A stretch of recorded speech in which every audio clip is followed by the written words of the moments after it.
Hello, everybody. It is great to be here one more time today. And my name is Gary Fowler. I am the CEO, president, and founder of GSD. GSD Gets You Done Venture Studios, a premier AI and quantum venture studio located in the heart of Silicon Valley. I'm a 17-time serial entrepreneur with several unicorns under the belt. I was on the original management team of Click Software, which was sold to Salesforce for $1.35 billion. And also the co-founder of Eva.ai, an AI HR tech company. We believe that intellectual capacity is evenly spread around the world, but opportunities are not. I got my good friend here, Zamir Shukho, who's a serial entrepreneur. He's a venture capitalist.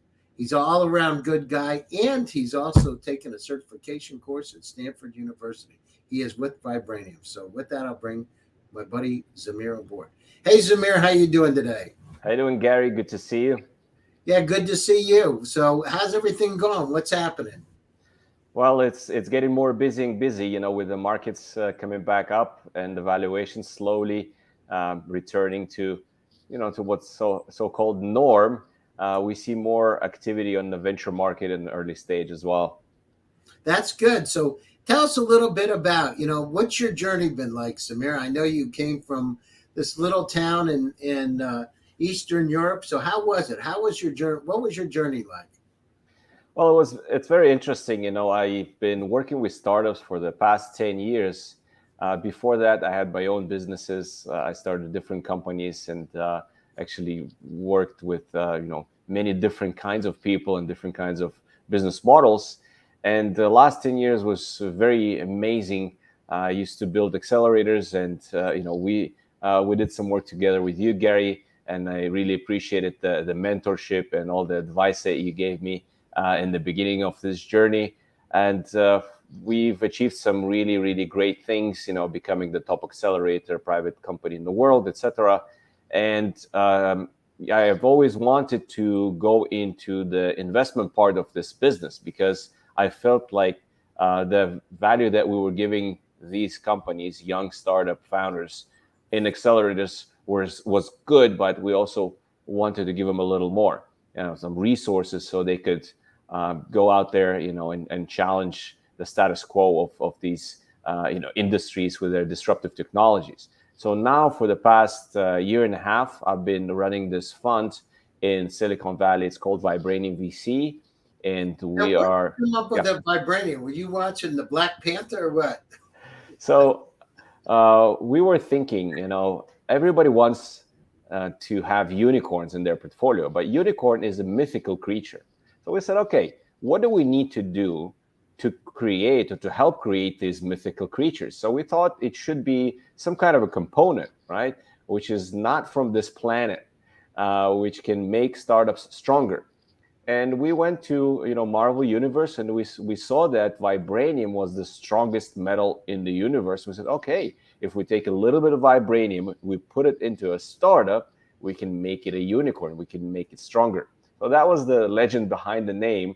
And we just liked the way it sounded. Yeah, it was were you not hanging around your kids at the time and reading the fairy tales or what?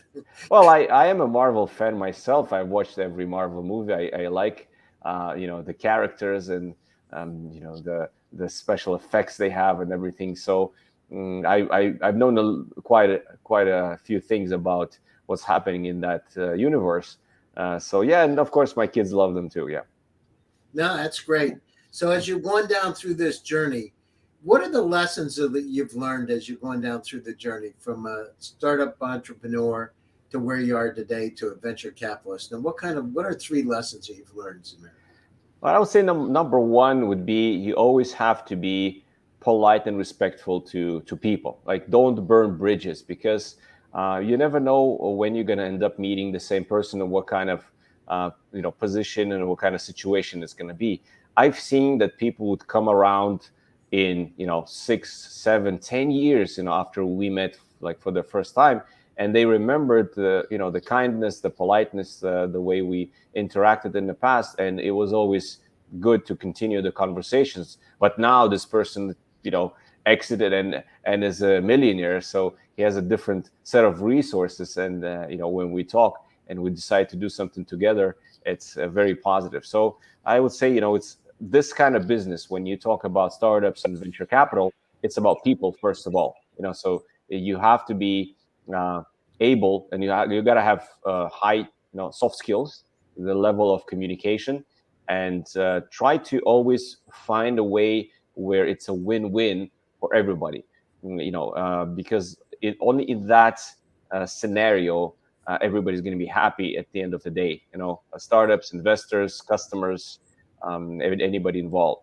So when I'm trying to set up a deal, even when I'm talking to a founder and we think about investing in their company, we always think about a win-win situation, because the only way an investor can make their money and earn something, get their 5x, 10x returns, is when startups succeed, right? So it's our main job to help the startup founder to succeed, and whatever we can do, share our contacts, use our knowledge and mentor the founder, help them with some visibility, some PR, etc.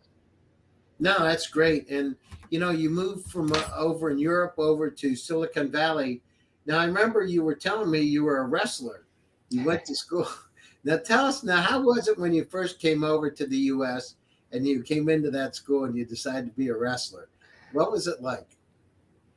Well, I didn't do wrestling before that, so it was 1999, right? And I ended up as an exchange student in the U.S. high school here in California. I came over, and you can pick and choose the sports that you like, right? So the winter season was coming up, and I was like, oh, let me try out for wrestling. I felt that this might be interesting. So in the very beginning, because I had no experience, I was in the varsity team right away, right? Because I was a senior, even though I was only 15 years old. I ended up on the varsity in my weight category. And a senior? Yeah, yeah. Well, people thought I was, some kind of a genius or something. No, it's just that I had a high level of math skills and pretty decent English at that time. So they put me in the 12th grade, which was awesome. And I picked wrestling as a sport in the very beginning because I had no experience. I was losing, by being pinned. Then, as I was gaining more confidence and more Well, how did skills, you get the spot to wrestle if you were getting pinned? Was there a free weight class that nobody was in? no, it was what my weight was 152, so I was the only person in that weight category in my team. So So you were yeah, the only person that could fill the bill when you started out getting pinned. And then yeah, how was it? Did you get better? of course, yeah. Throughout the season, I was getting better and better. Then the second step was I was losing by points. The third step, I was winning by points, and the fourth step, I was winning by pinning my opponents, who has been in the wrestling for like 3-4 years in high school. So in the very end of the season, my coach, it was funny, like he was announcing a different team awards. So he awarded me like the most inspirational wrestler, and he told everybody a story that one time I came to him and I said, "Hey coach, look, I was losing by pin, I was losing by points, then I started winning by points, and I started winning by pins. I'm the greatest wrestler in the world." So yeah, it was a fun thing to do, and it allowed me to learn about how sports work in the United States. Now my oldest daughter, she became a freshman, and we are getting into some high school sports with her. Very interesting journey. I'm actually reading a special book about how parents can help guide their kids through this journey, and be a support in their athletic life. No, that's great. And now, how was it at 15 years old going out to party with the 18-year-olds? You're hanging around with 18-year-olds and you're on the varsity team. Now, how was that, Zamir? Well, I always Now, were you dating these older girls then too? Were you going around as I had some dates with girls in high school, but I've always felt much more comfortable with people who were older than me, because mentally and emotionally I was a lot more mature, especially because I came to a new country by myself and lived here with a host family, etc. So I felt pretty good. So my age was not a problem at the time, and my host family was amazing. They had 5 children. They had kids of my age, two boys of my age, and one boy was actually 18. So they would take me and to hang out in different events and parties, etc. So I always had a backup, of my host family as an exchange student. And because this town was pretty small, not too many people were like foreign from anywhere else. So this was like inland California. So I was getting a lot of attention. Let me put it that way. Yeah. Especially, because I had some accent, and And everything. what did So they do to you? What kind of attention did you get? I mean, people would invite me places. People would take me to their events. Riding boats. Was a big lake, so my weekends they were pretty full with different activities. We were doing outdoors. Fishing, hunting, riding dirt bikes, all of the Did you ride country stuff. horses out there? Did you show them how to ride horses? We did ride horses, but not for too long. I would say I spent more time on a bike, either a bicycle, a mountain bike, or a dirt bike. But it was all these country activities that you could do in the country, which was a lot of fun. And then we did some travel. We went to San Francisco, to Sacramento, to different places like that. Now, how was it? Now you come back now. How many years later have you hooked up with them again? Those people that you met then? Yeah, so this is what, 23 years now. Yeah, I've kept the relationship alive. We've been communicating, exchanging emails, photos, and congratulations with some holidays. So I always communicated with my host family. Now their family is much, much larger, right? You can imagine now they have grandchildren. I think they have somewhat around 20 grandchildren altogether, maybe even more. So it's always a full house, and we do go there and visit them. Between Silicon Valley and Oroville is about 3.5 hour drive. So we visited them, and recently my parents were able to come to visit us here, and it was my dream to have my real parents from my homeland meet my American host family that hosted me back in '99. And they eventually did after 23 years. They met. Now, did you call your parents here in America your parents when you were over here, or did you call them your host parents, or what kind of? No, I used their names. I didn't call them mom and dad, and they called my name. But what was interesting is they treated me as their child, right? So if they bought something for their own kids, they treated me the same. The rules of the house apply to everybody the same. So I had some chores to do. I had some responsibilities, but I also was getting treated as equal, right? So they would give me lunch money, etc. So I felt really welcome, and this was an amazing experience that really changed my life for the future. Now, what's something you learned that you didn't know before you came to America that was so different from coming in? Was there something that happened that when you said, well, this is odd, I've never seen anything like this before? So we were always taught in school, right, that you got to have a variety of knowledge. You got to have, many things that and can do. You got to study, chemistry, biology, math, and, everything. And then eventually you figure out what your profession is. When I came here in '99, I saw that people could pick their vertical, their profession. Let's say they want to be, an electrician or a welder or a truck driver, or, they pick their profession and they can make a living by doing what they're doing really well. So that was a really interesting experience when I saw people just, doing different kinds of jobs, mostly blue collar jobs, but at the same time, they could afford a house. They, had several cars. They lived a good middle class life by doing what they were doing. So that changed my perspective on, how much education does one person really need, and whether you want to pursue your dream and in a certain vertical, and you can become really good at it, you can make a decent living. So now tell us a little bit about Vibranium. So tell us, how big is your fund and what kind of companies are you invested in?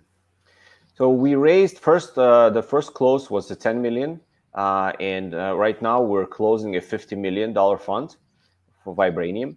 And we are focusing on B2B SaaS, but we decided that we're going to expand a little bit our focus. So we're going to include a B2C as well. Now, the stages that we're looking at, in the beginning, it was just the seed stage where we felt comfortable and it was our sweet spot.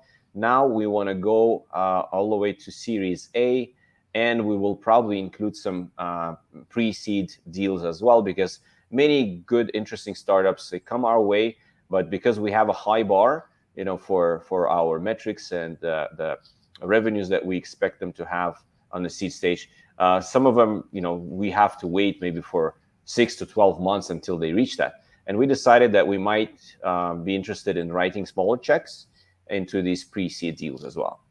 And typically we look at companies that are, they could be international, but we want them to have a US entity for the purposes of, just structuring the deal properly. And when are you going to close on your $50 million fund? When was the question? When? Yeah. I think before end of this year, we should close the fund. We are in final stages of negotiation with some of the investors. We just wanted to give them an updated strategy of what I just talked about, with the increased dimensions, right, and different levels of companies we will look for. No, that's great. So if you look at it, what's going on in Silicon Valley these days? How's the market? Well, it's still pretty tough because if you follow the, what's going on in the market, the amount of deals shrunk a lot, especially in because of the valuations, right? Later stage valuations dropped dramatically. It didn't really affect the seed stage. I saw recent numbers that 5% drop in valuations on the seed stage, but the higher you would go, the bigger the drop would be. Now we see that because the stock market is coming back, it starts pulling everything else out of this trench. Secondaries markets start to come back up, and the venture capital markets also. For that, we start seeing more interest, let's say, in the investment community to start deploying the money. There's a lot of dry powder. I think it was over $500 billion, recent numbers, that is just sitting there in the funds without being deployed. Now, you got to understand, GPs are responsible for deploying money, right? They raise that money from LPs. I don't think anybody is interested in sending that money back. Mm-hmm. So deals have to be closed. I believe that the second or third quarter and the fourth quarter of this year will be more activity, more deals, more volume, etc. And what kind of deal? What about generative AI? What's happening with that, Zamir? So there was a spike in investment since the beginning of the year. Everybody remembers when the ChatGPT came out and just started, bombarding the market, and everybody got really excited and interested. Recently, ChatGPT, they released enterprise product, so that's gonna, I think, create another wave of a buzz. And on top of that, a lot of startups just jumped on the wave of generative AI. Some of them claiming that they have it without having it, some of them really having it but becoming more seen because the topic was interesting to investors. But to be honest with you, the numbers say that now the interest dropped, meaning so there was a hype. A lot of investment went into the generative AI portion of the market, but from the numbers we saw recently after the second quarter of the year, the interest dropped maybe 38-40% in this particular niche. What I'm thinking is that now it's going to cool off a little bit, and we're going to see a lot more diligence in such startups rather than just fear of missing out and throwing money at it. So even though everybody claims that now they have AI, investors will be looking deeper into technicality of that and whether it's their own AI or they are just using API with ChatGPT. Yeah, you're right about it. But those companies are the real companies. We see them going through the roof. I mean, we have one company right now we're working with. It's raising $100 million. It's just incredible, actually. Hey, we're coming up to the top of the show. Zamir, closing thoughts, and how do people get a hold of you? Closing thoughts. Whenever I talk to the founders and they are in their fundraising stage, I always say, don't give up. You will hear 49 no and 1 yes. And that doesn't mean that something's wrong with you or your product or your business model. It just might be not the right fit or just the wrong investor. Just keep on looking. You will definitely find the right investor for you and for your company. And the way to get a hold of me is LinkedIn, Zamir Shukho. I'm the only Zamir Shukho there. You will not miss me. And the second thing, if you want to learn a little more about what we invest in, go to Vibranium.VC website. There's criteria and some more information about us, our team, and what we focus on. We'll be happy to see all of you, joining us. Thank you. Yeah, thank you. Thank you. And to all my audience out there, thanks for joining one more time. GSD presents Silicon Valley AI and Tech. And my name is Gary Fowler, and I'm your host. Thanks for Zamir for taking time out of a busy schedule to join us today. And thanks to all of you out there for joining us one more time. Stay happy, stay safe, and stay healthy. And I'll be back to you again soon, again next week for another exciting edition. See you later. See you, Zamir. Bye-bye. Bye-bye.